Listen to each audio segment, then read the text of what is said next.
En lo más profundo de la jungla centroamericana se encuentran las ruinas de una civilización perdida.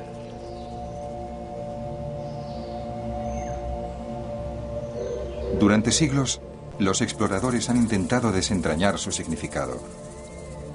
¿Quién construyó estos magníficos templos? ¿Podríamos descifrar su historia a partir de los jeroglíficos que dejaron?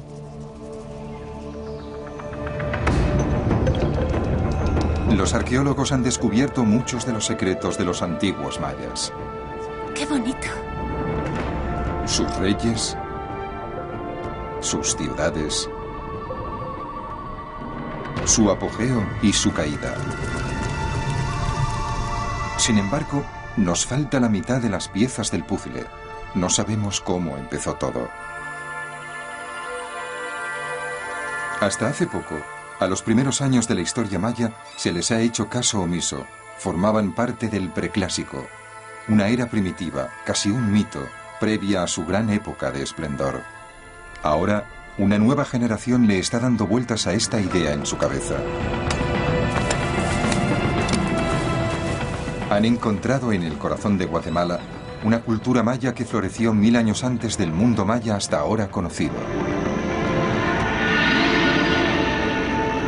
Es casi como encontrar una nueva civilización. Bajo la jungla nos esperan antiguos enigmas. La que podría ser la mayor pirámide jamás construida se alza imponente sobre un reino mítico. Es como el Jerusalén de los mayas, un lugar grabado en su memoria. Una dinastía de reyes cuyos nombres han vivido durante siglos en el olvido. Está enterrado por aquí. Un templo perdido durante 2 milenios y en sus paredes la historia de la creación maya. 400 a.C., 500 a.C., 600 a.C.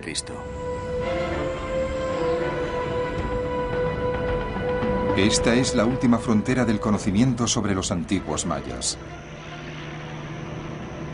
A partir del momento en que los arqueólogos la crucen, se estarán adentrando en los reinos de los albores de la civilización maya.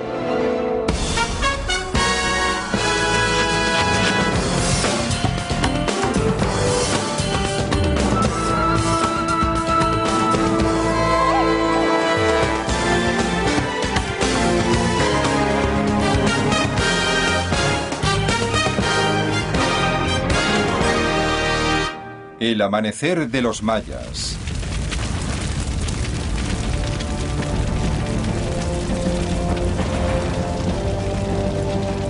Primavera de 2003. Los incendios arrasan las junglas de Guatemala. Muchos provocados por granjeros y ganaderos en busca de nuevas tierras.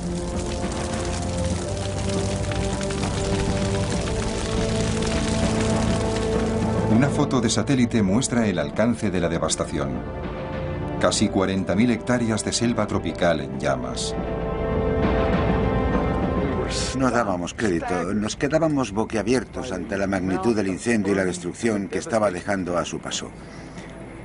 Había zonas en las que el humo que rodeaba al helicóptero era tan denso que no podíamos ver más allá de una distancia de 1,5 metros. El arqueólogo Richard Hansen está viajando hacia la boca del infierno. Su destino final es un tesoro amenazado por el fuego. Una ciudad que lleva siglos perdida. El Mirador. Richard sospecha que la circundante cuenca de El Mirador oculta pistas sobre los orígenes de una de las mayores civilizaciones conocidas por el hombre.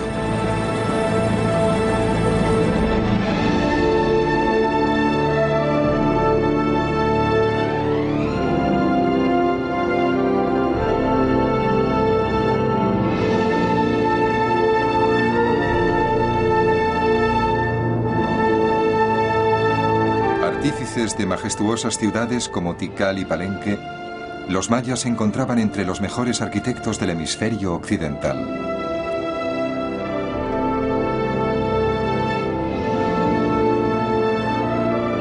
Sus astrónomos trazaron los movimientos celestiales con una precisión sorprendente. Podían expresar cualquier idea o acontecimiento bajo el sol a través de sus intrincados jeroglíficos.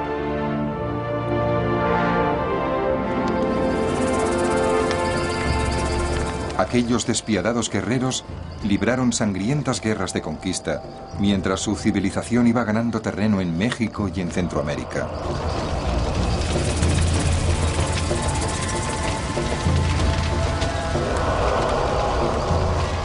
Esta es la historia que conocemos de la cultura clásica maya, cuyas ciudades florecieron entre el 250 y el 900 después de Cristo. Sin embargo, los arqueólogos están empezando a descubrir una civilización maya que existió 1000 años antes, en un periodo conocido como el Preclásico. Buena parte de sus vestigios siguen enterrados en la cuenca de El Mirador, en la misma jungla guatemalteca que ahora amenazan las llamas.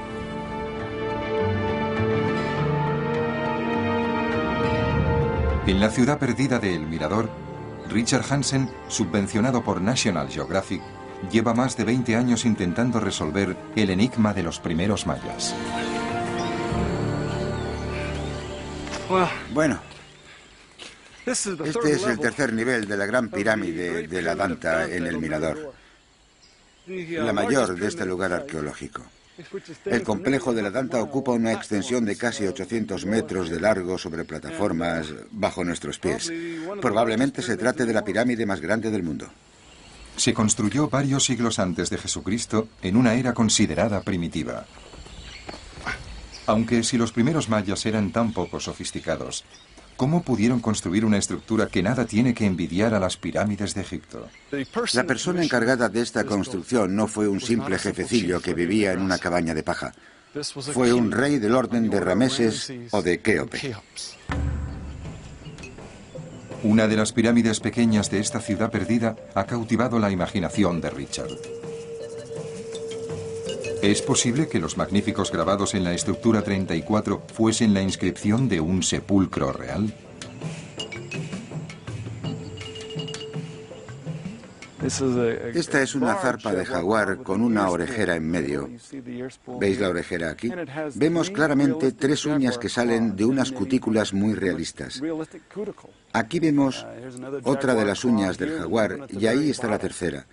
El descubrimiento de esta zarpa de jaguar preclásica tiene mucho que ver con un rey que creemos gobernó entre el 152 a.C. y el 145 a.C. Se llamaba Yugnon Yichak Kak, o Gran Rey Garra de Jaguar. Puede que este fuese su símbolo, de ahí que esta construcción nos interese tanto, pues es posible que dicho rey siga enterrado aquí.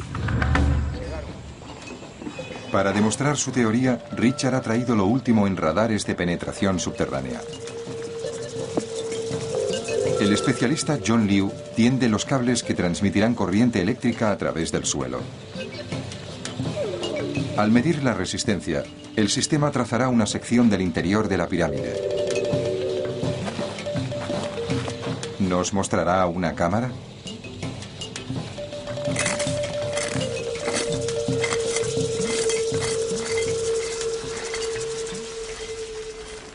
Cerca de 2 horas más tarde, John llama a Richard. Ya tiene los resultados. Está en este lado. ¿Está en este lado? Sí.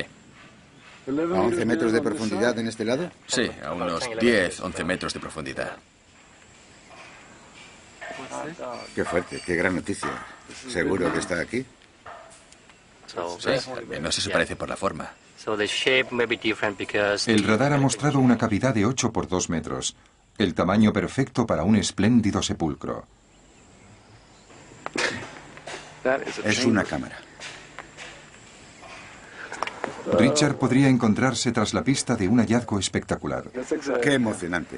En serio, es muy emocionante. Se trata de un descubrimiento que podría competir en importancia con los sepulcros de los reyes del período clásico que reinaron siglos después. Dirigentes legendarios como el Gran Pakal. El sepulcro de Pakal fue descubierto en 1952, en la ciudad de Palenque, por el arqueólogo mexicano Alberto Ruz.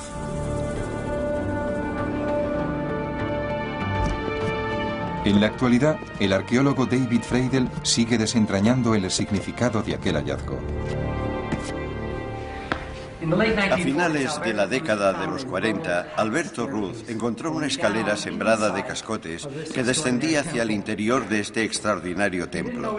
No tenía ni idea de lo que iba a encontrar en este lugar. Llevaba 3 años y medio metido en este agujero, pero enseguida supo que estaba descendiendo al inframundo maya.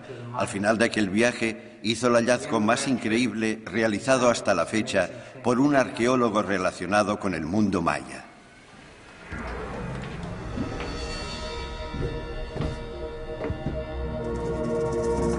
Según Freidel, Pakal creía que era la personificación de un dios en la tierra. Su sepulcro era un mapa de su viaje desde el momento de su muerte hasta el de su resurrección.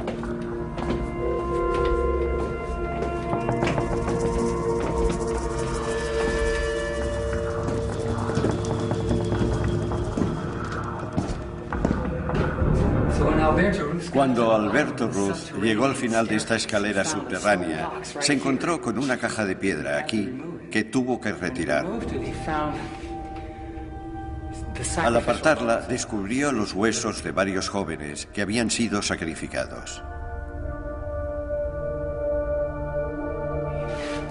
Fue entonces cuando vio esta enorme puerta, triangular.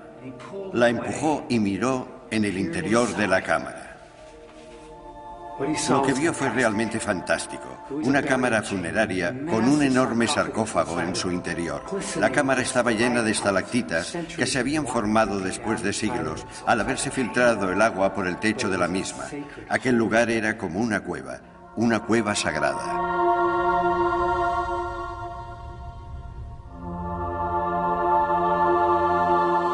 Varias mujeres debieron amortajar el cuerpo de Pakal con vendas de algodón.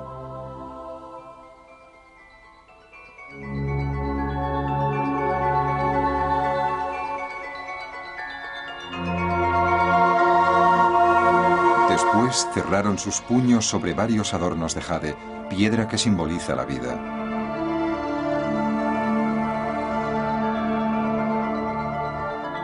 Una vez totalmente amortajado, bañaron su sudario con cinabrio rojo, una evocación mágica de la sangre, la esencia de la vida.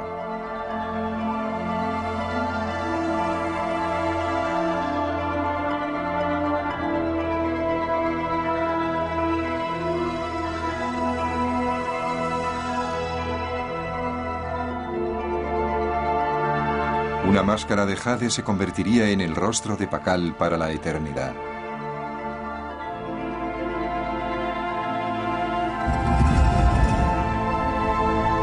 Una vez sellado su sarcófago, Pakal inició un viaje que culminaría con su renacimiento como dios de la vida eterna, el dios del maíz.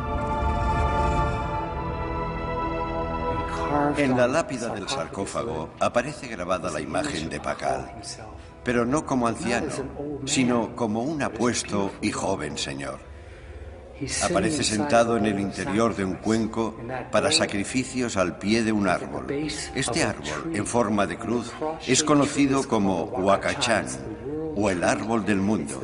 Es la Vía Láctea, a través de la cual pensaba subir hasta las estrellas, según Ochbe. Al morir, entró en la vía, subió a los cielos y allí se alzó triunfante como el renacido dios del maíz.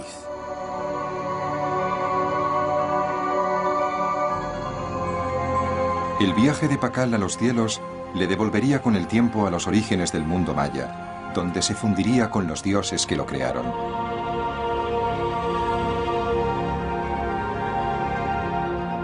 Pakal estaba convencido de que aquellos dioses eran sus ancestros y que procedían de un lugar mítico en los orígenes de la civilización maya. Las raíces de Pakal y de los suyos se remontan a Kan, la ciudad primordial.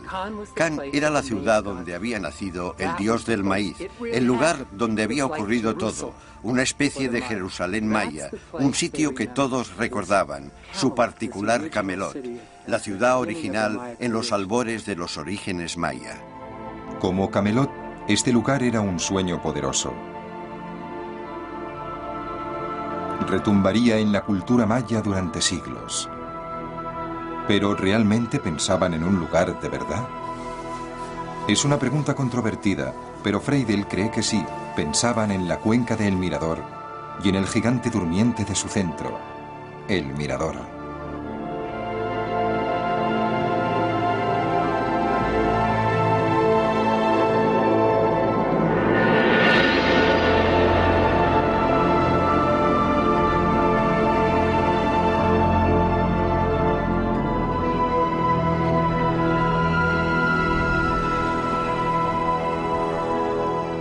¿Quién construyó esta gran metrópolis? Richard Hansen y sus colegas creen haber encontrado unas pistas vitales en unas bonitas vasijas pintadas en el 700 después de Cristo aproximadamente. Sus jeroglíficos conforman una nómina de reyes, con sus respectivas fechas de entronización. El primer rey viene indicado aquí. El primer rey aparece junto a la fecha 7 Chuen 19 Pop, el nombre del día y del mes. En el 3 Imix 7 Yax aparece Chan Chak Chapat, el señor de Can. La secuencia continúa en una fila durante 19 reyes sucesivos. Estas fechas carecían de sentido. Sin embargo, a nuestro colega, el investigador Simón Martín, se le ocurrió una idea. El calendario maya es cíclico y se repite cada 52 años. ¿Y si las vasijas hablaban de los reyes de un ciclo anterior de la era maya? ¿Qué ocurriría si retrocedieran en el tiempo y se situaran las fechas 1000 años antes, en el preclásico? El especialista en jeroglíficos de Richard Stanley Genter hizo los números. Según él, fue un momento eureka. Mira por donde descubrimos que aquellas fechas encajaban a la perfección en el 392 a.C. Creemos que es una secuencia de reyes, una crónica retrospectiva pintada aproximadamente en el 700 después de Cristo, que hace referencia a reyes anteriores a 1300 años. Si esta teoría fuese cierta, habrían encontrado una dinastía. 19 reyes mayas hasta ahora desconocidos por la historia. Uno de los reyes que aparece en las vasijas es el gran Garra de Jaguar, el mismo rey cuyo símbolo engalana la parte frontal del templo de El Mirador. Nos hemos adentrado unos 12 metros en el edificio. Eso quiere decir que ya hemos extraído unos 17 metros cúbicos de roca. Esta es una de las partes más duras de la arqueología maya. En esos túneles hace muchísimo calor. No corre ni una brizna de aire. Estás encerrado y es peligroso.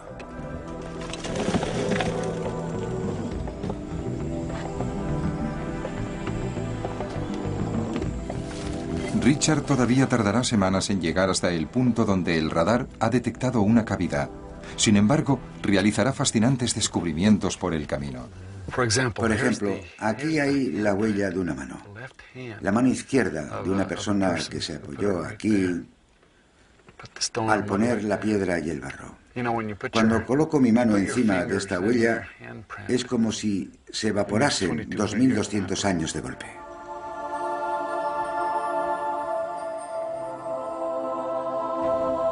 A medida que Richard va cavando, van apareciendo más pistas sobre la grandeza de los reyes del preclásico en la cuenca de El Mirador.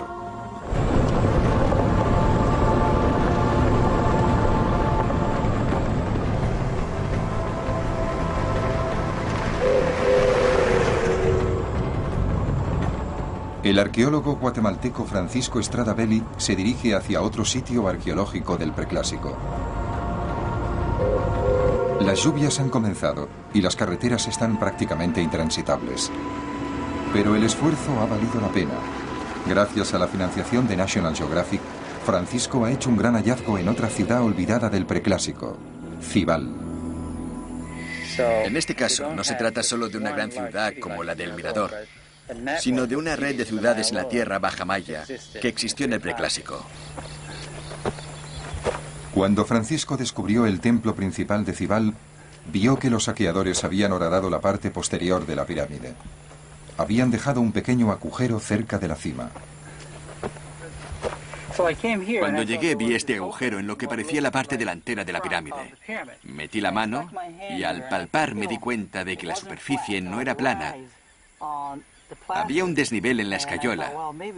Entonces pensé, no sé, será una serpiente tallada en la parte frontal del edificio o el bigote de una máscara. Fue entonces cuando pensé que quizás lo mejor era acabar desde el otro lado para encontrar la parte delantera del edificio. Francisco dio la vuelta hasta la fachada del edificio y empezó a cavar un túnel hacia el centro.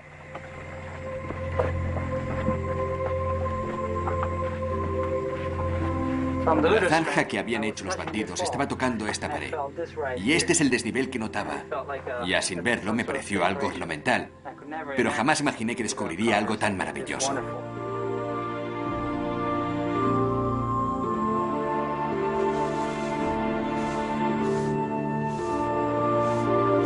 Francisco cree que se trata del gigantesco rostro de un dios solar de unos 3 metros de altura.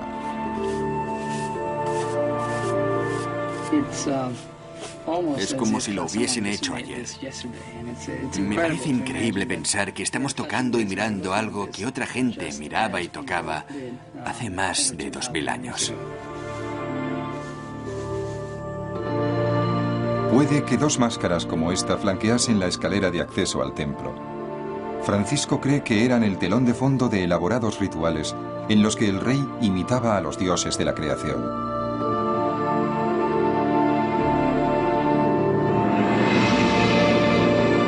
Aquellos primeros gobernantes mayas, a los que el pueblo otorgaba poderes divinos, eran capaces de dirigir vastos proyectos de construcción. El equipo de Richard Hansen ha descubierto cómo lo hacían. Ha localizado sus canteras. Excavamos en las canteras y recuperamos varias herramientas. Después le pedimos a nuestros expertos en herramientas de piedra que hicieran réplicas de las mismas para ver si podíamos extraer rocas con la misma forma. Esto implicaba cavar la piedra de la misma manera que lo hacían ellos y con unas herramientas idénticas a las que ellos utilizaban. Queríamos imitar todo el proceso, extraer las rocas con herramientas de piedra, piedra a piedra y en forma de bloques. Al hacerlo, nos dimos cuenta de que dejábamos las mismas marcas que ellos habrían dejado en la antigüedad. Este es el sonido exacto que habríais oído hace 2200, 2600 años.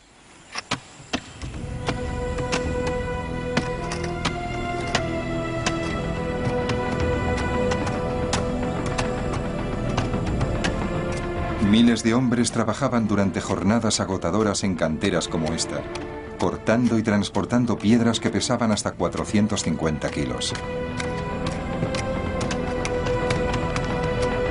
Cerca de ahí, un grupo de hombres igual de numeroso preparaba cal para cubrir todos los edificios de todas las ciudades.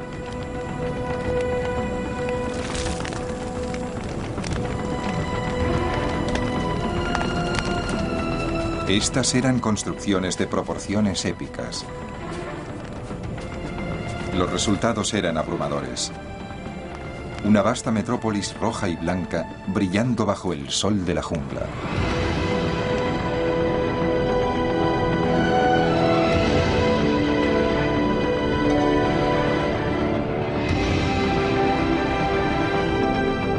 El Mirador. Quizás unas 100.000 personas. Y en el extremo oriental de la ciudad, el enorme templo de la Danta, seguramente la pirámide más grande jamás construida. Reclamada hace ya mucho por la jungla.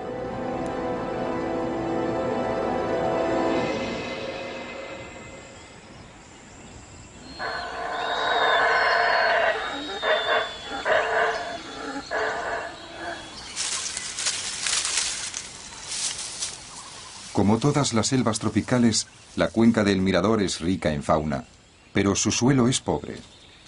La agricultura intensiva es prácticamente inviable aquí, y esto nos lleva a plantearnos la siguiente pregunta. ¿Cómo se las ingeniaron los primeros mayas para cultivar suficiente maíz y dar de comer a la enorme población que vivía en esta jungla hace 2000 años? Uno de los secretos de la cuenca de El Mirador era estas zonas pantanosas que la rodean. Su aspecto original era algo así. Estaban cubiertas de césped. Descubrimos que los mayas transportaban toneladas de este material a peso. Miles de toneladas de este material hasta las ciudades donde construían terrazas ajardinadas. En un poblado a las afueras de la cuenca de El Mirador, Richard ha recreado las antiguas terrazas ajardinadas de rica tierra cenagosa. Gracias a este abono natural, los reyes podían alimentar a grandes poblaciones y aún así destinar gente a la construcción de edificios, a la arquitectura, la astronomía, la música, las artes y demás profesiones del intrincado entramado de la sociedad preclásica. Este abono constituía la base de toda su sociedad, era lo que les daba fuerza para hacer todo lo que hacían. Este estiércol activó los motores económicos de la compleja sociedad del preclásico.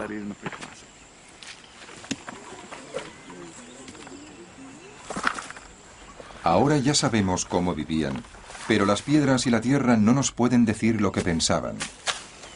¿En qué creían los primeros mayas?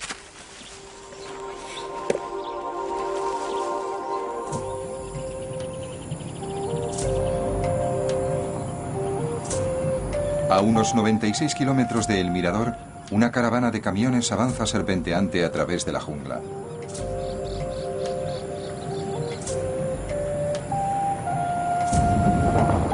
Va de camino hacia una ciudad mucho más pequeña, San Bartolo. San Bartolo nunca ha sido más que un puesto avanzado. Aún así, es aquí donde los arqueólogos han logrado entender la visión del universo de los primeros mayas.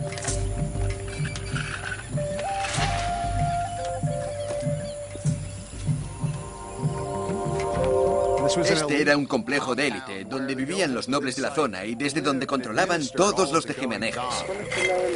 El encargado de este lugar es el arqueólogo Bill Saturno, también financiado por National Geographic.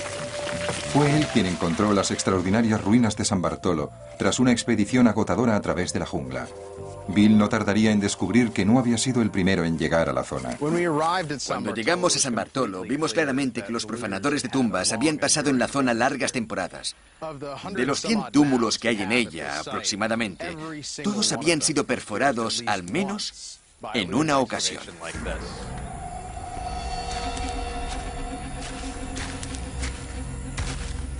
Casualidades del destino.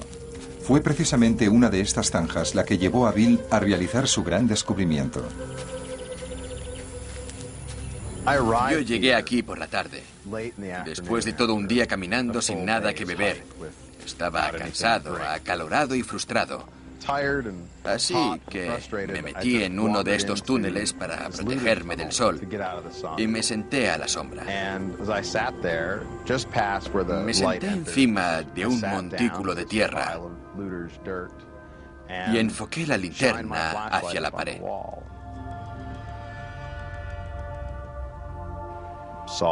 Fue entonces cuando vi algo increíble. Un mural. Me entró un ataque de risa. En serio, era tan poco probable dar con un mural así. Hacía más de 50 años que nadie encontraba un mural tan bien conservado. Es uno de los dos murales mayas más importantes jamás encontrados. Es con diferencia el más lejano en el tiempo y aún así sus trazos son sorprendentemente delicados. Los trazos fluyen y se funden suavemente. Los colores son vibrantes y la gente atractiva. Sus rasgos parecen atractivos.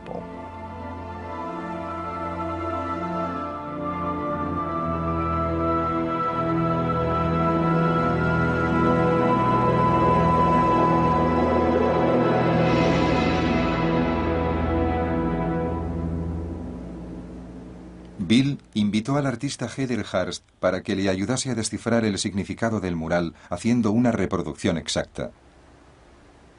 Esta joven acababa de pasarse 2 años y medio pintando el otro gran mural maya encontrado en Bonampak en 1946. No podía creerme lo que había encontrado. No era solo un mural, sino un mural anterior a todos los encontrados hasta la fecha y que nada tenía que ver con ellos.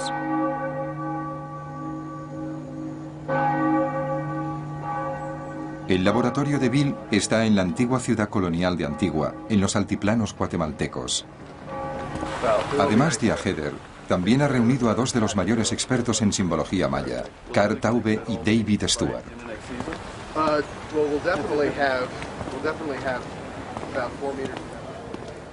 Algo que me quedó clarísimo cuando Bill salió de la jungla con sus primeras fotos del mural fue que nos encontrábamos ante uno de los hallazgos más importantes, sino el más importante de los últimos 20 o 30 años en el campo de los estudios maya. En términos del preclásico tardío maya, esto sería una capilla sixtina. Es un cuadro sobre los orígenes y la creación. No creo que haya ninguna duda de que este hallazgo seguramente cambiará toda nuestra visión de lo que la civilización maya tenía en mente al crear su arte, al plasmar la visión de su cosmología y del origen del universo. Se trata de una escena del gran mito maya de la creación, registrado 1500 años después en la historia épica conocida como Popol Vuh. Este es el principio. No había todavía un hombre, ni un animal, ni prados, ni bosques. Solo estaba el mar en calma y el cielo en toda su extensión, en reposo. Solo el Dios llamado Corazón del Cielo. Y en el agua, una serpiente emplumada. En las tinieblas, en el amanecer.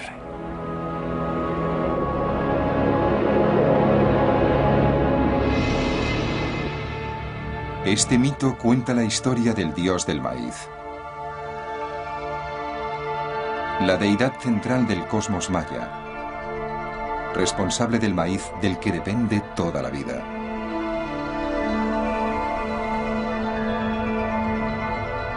El dios del maíz desciende al inframundo, donde los señores de la muerte le matan. Después colocan su cabeza sobre un árbol.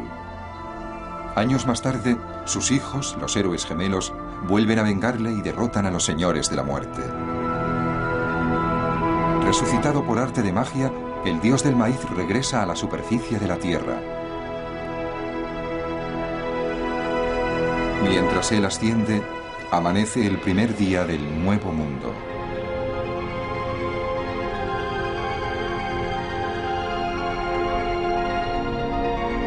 Esta es una historia que obsesionaba a los mayas del periodo clásico. Esta es una versión pintada varios siglos antes. No se trata de una interpretación primitiva, sino más bien de una labor exquisita.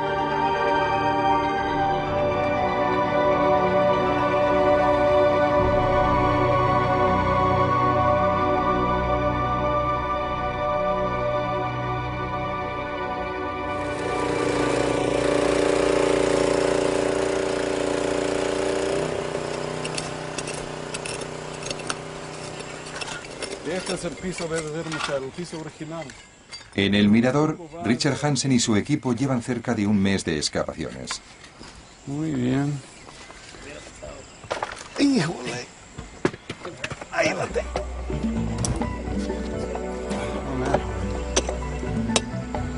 Están ya muy cerca del punto en que debería encontrarse la tumba.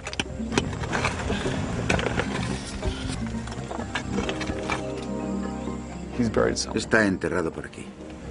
Y queremos ser nosotros los que lo encontremos. No lo entendemos. Necesito entender cuál es la resistencia específica en algunas de estas lecturas.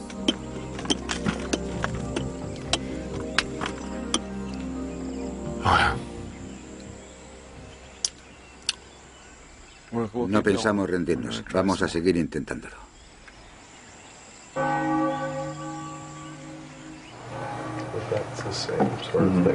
En los altiplanos guatemaltecos, la perseverancia empieza a recoger sus frutos.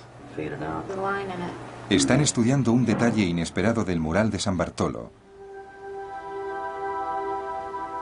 La escritura.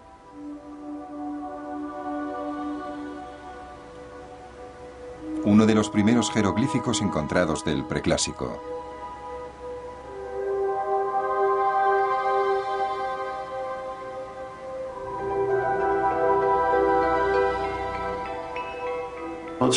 Sería muy difícil exagerar la importancia de estos jeroglíficos.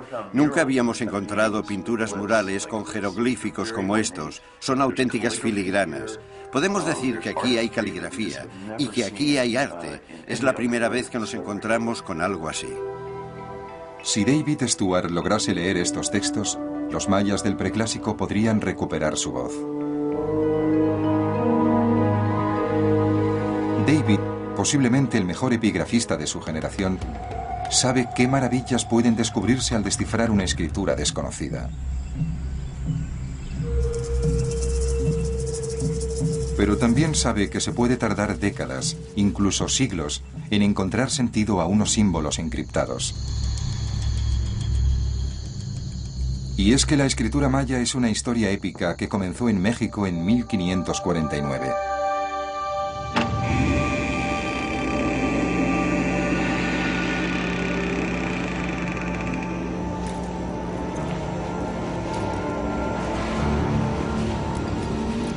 La conquista española no quedaba lejos, y el fraile franciscano Diego de Landa tenía la misión de velar por las almas mayas.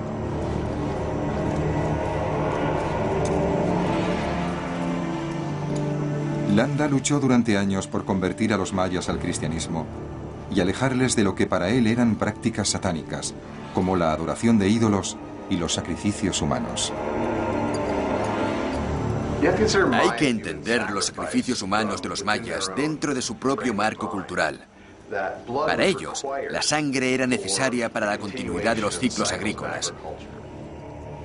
Lo que para nosotros no es más que un atroz y sangriento sacrificio, para los mayas era una necesidad.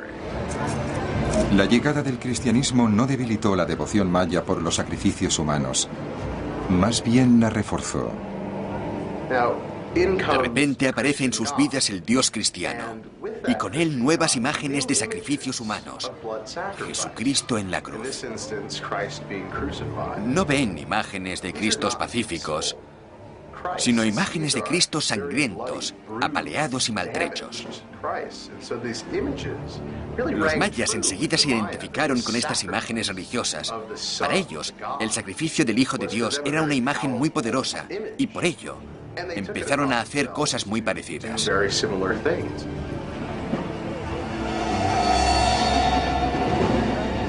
Horrorizado, Landa se enteró de que los rituales mayas habían cogido terribles derroteros.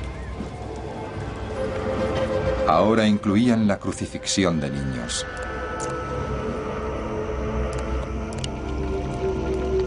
Cierto o no, utilizó esta información para justificar su cruzada contra la religión maya en cualquiera de sus formas.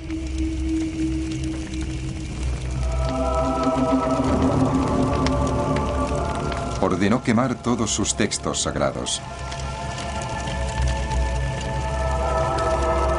Humilló a los acusados con la destrucción de sus iconos religiosos.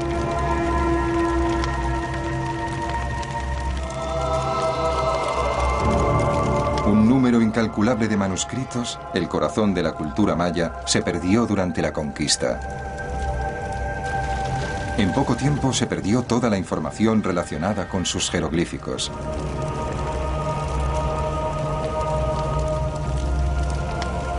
Pero el mismo hombre que ordenó la destrucción de los textos mayas, Diego de Landa, nos proporcionaría con el tiempo la clave para su descodificación.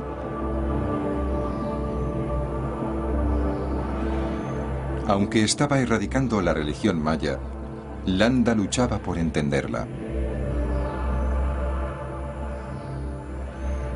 Bueno, lo que él hacía, como muchos de sus contemporáneos, era escribir un manual para que otros frailes pudieran conocer la religión nativa y saber cómo acabar con ella.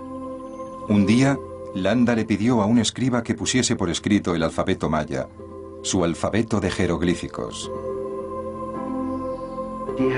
Tenía un ayudante maya, un escriba que se llamaba Gaspar Antonio Chi. Un día Landa le preguntó, muy bien, ¿cómo escribís la letra A? ¿O cómo escribís la letra B? Es decir, ¿cuáles son las ranuras o glifos correspondientes a los valores fonéticos de estas letras? Años más tarde, cuando la gente intentó utilizar el alfabeto de Landa, no le encontró ningún sentido. Landa fue ridiculizado y su alfabeto quedó sepultado en el olvido durante casi 400 años.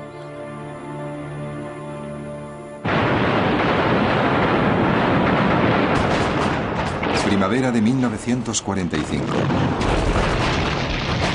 Durante los últimos días de la Segunda Guerra Mundial, las tropas soviéticas cercan Berlín.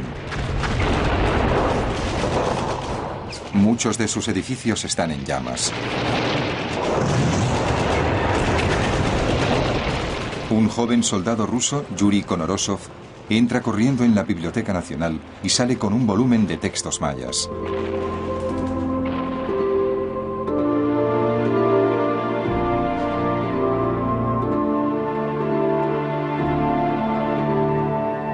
Konorosov es un estudiante de filología. De regreso a Rusia, se sumerge en los escritos mayas que había rescatado de las llamas.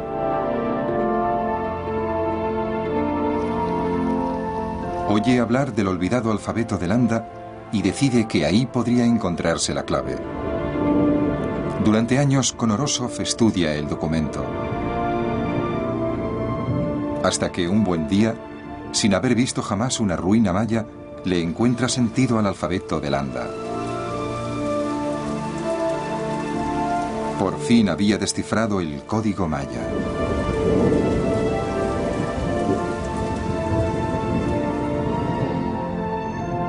Con el tiempo, las ciudades del período clásico se convirtieron en libros abiertos. Las paredes de los edificios en ruinas eran un archivo de sus vidas, de sus nacimientos y matrimonios, de sus batallas y sus muertes. Konorosov fue el pedal de arranque de la revolución de la descodificación. 50 años más tarde, David Stuart sigue sus pasos para descifrar el último gran enigma, la escritura maya del período preclásico.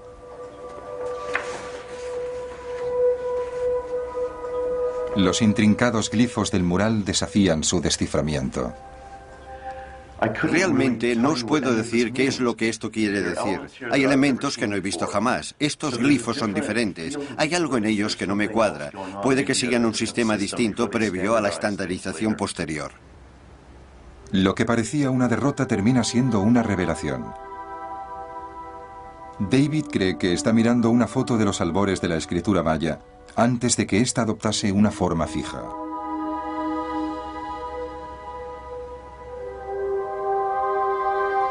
Por ahora, su significado continúa siendo un misterio, con una importante excepción. Lo más emocionante sobre este texto en particular es el último glifo. Así es como el escriba de San Bartolo lo escribió. Este glifo es fácil de identificar en ejemplos posteriores. Representa el término ajau, que quiere decir señor, noble o rey. Es una de las primeras crónicas escritas de un rey maya del preclásico.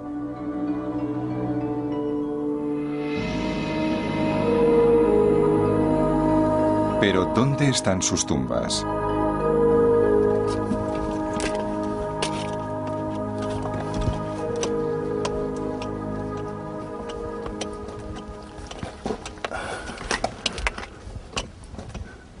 En el mirador, Richard y su equipo han cavado un largo túnel hacia el centro del templo del jaguar hasta llegar al lugar donde el radar mostraba una cavidad. Verlos un poquito más. Podrían encontrarse a escasos minutos de encontrar la tumba del gran rey Garra de Jaguar.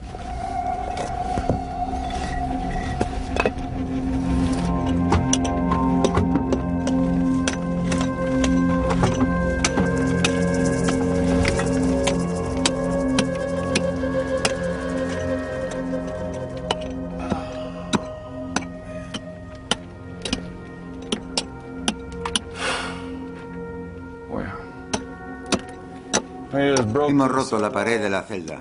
Hemos entrado por aquí y lo único que hemos encontrado son más cascotes. Tenía que haber habido una cámara o algo así al otro lado de la pared.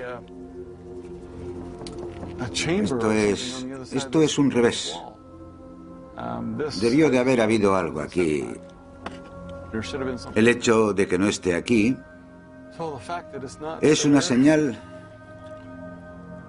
de que los esquivos reyes de Kan siguen siendo igual de esquivos.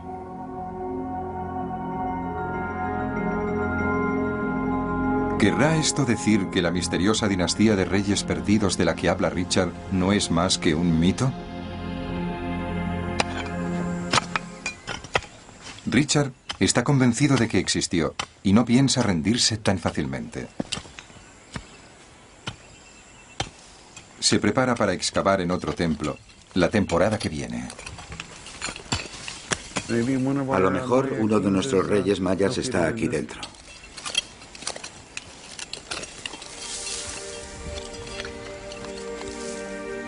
Aquellos reyes primigenios siguen perdidos para la historia. Pero la imagen de uno de ellos ha sido encontrada. Ha sido la última revelación del mural de San Bartolo. Justo encima del glifo que significa Señor, vemos la imagen de un rey preclásico. Seguramente la más antigua jamás encontrada.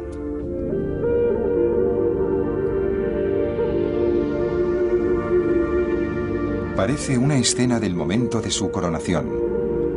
Está sentado en una especie de trono elevado y tiene el cuerpo cubierto con pintura roja y blanca.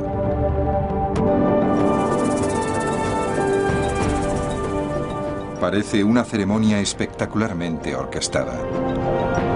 En lo alto del templo, con sus súbditos congregados a sus pies, el nuevo gobernante recibe un fardo sagrado, posiblemente un símbolo de su realeza.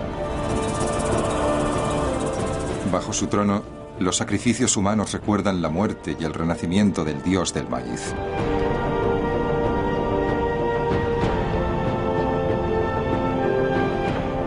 Es una imagen sin parangón en majestuosidad y poder.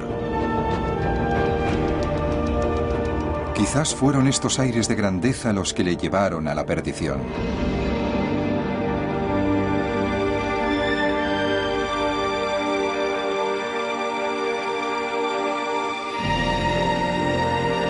En el siglo II después de Cristo, muchas de las ciudades de la cuenca de El Mirador cayeron.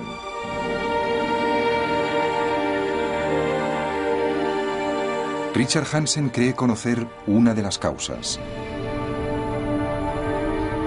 Esta es la historia de una cultura todopoderosa que terminó doblegada por culpa del yeso.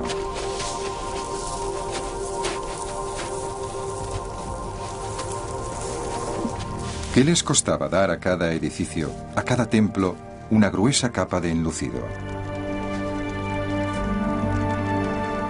Para preparar esta mezcla, los mayas calentaban piedra caliza en enormes hogueras de madera. Pero solo los troncos recién cortados ardían bien. Necesitaban enormes cantidades de madera verde para fabricar una cantidad relativamente pequeña de cal viva.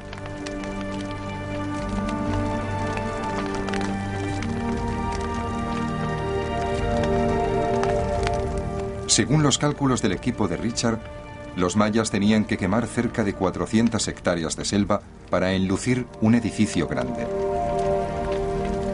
Había cientos de edificios en el mirador y cada vez los hacían más grandes. Este es el primer piso de este edificio. Llega hasta el inicio de esta escalera, el suelo de un rojo brillante, muy duro, extremadamente duradero, de unos 9 centímetros de grosor. Pero entonces, de repente, añaden otro suelo inmediatamente encima de este, de unos 20 centímetros de grosor. Imaginaos la cantidad de madera, hombres y piedra necesarios para hacer todo este estucado.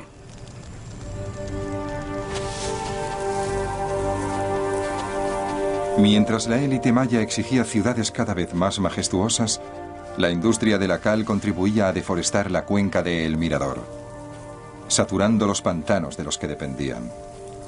Cuando talas masivamente en un entorno tropical, el suelo se erosiona y la piedra caliza satura los humedales y pantanos, inutilizando la tierra para el cultivo. Sin cultivos no hay comida, y sin comida todos son problemas. La explotación desorbitada de los recursos naturales fue una de las causas de la escasez de alimentos.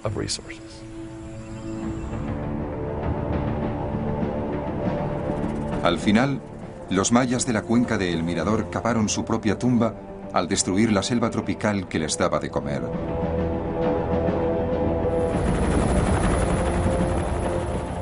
¿Es posible que en la actualidad se esté repitiendo la misma historia?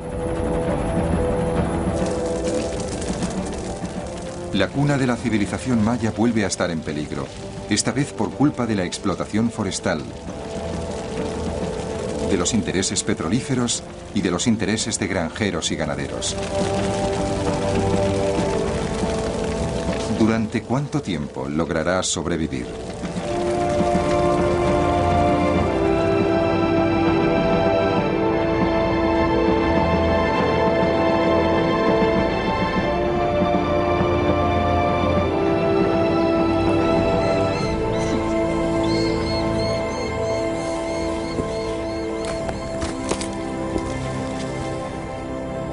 Richard Hansen está luchando porque declaren la cuenca de El Mirador reserva protegida y de interés arqueológico.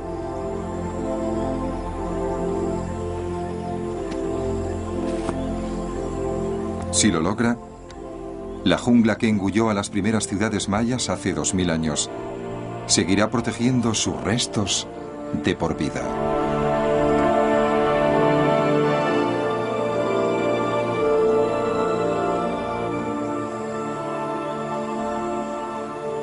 Cada vez que vengo aquí me quedo extasiado, fascinado ante la saga humana que aquí tuvo lugar.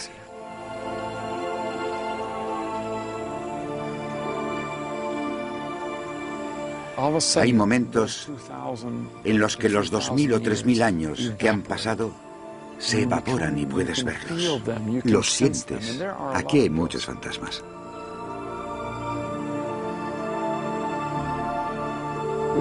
Esto tendría que ser un monumento a la humanidad, un monumento a la naturaleza. Espero que dentro de un tiempo todo esto siga siendo tal y como lo vemos ahora.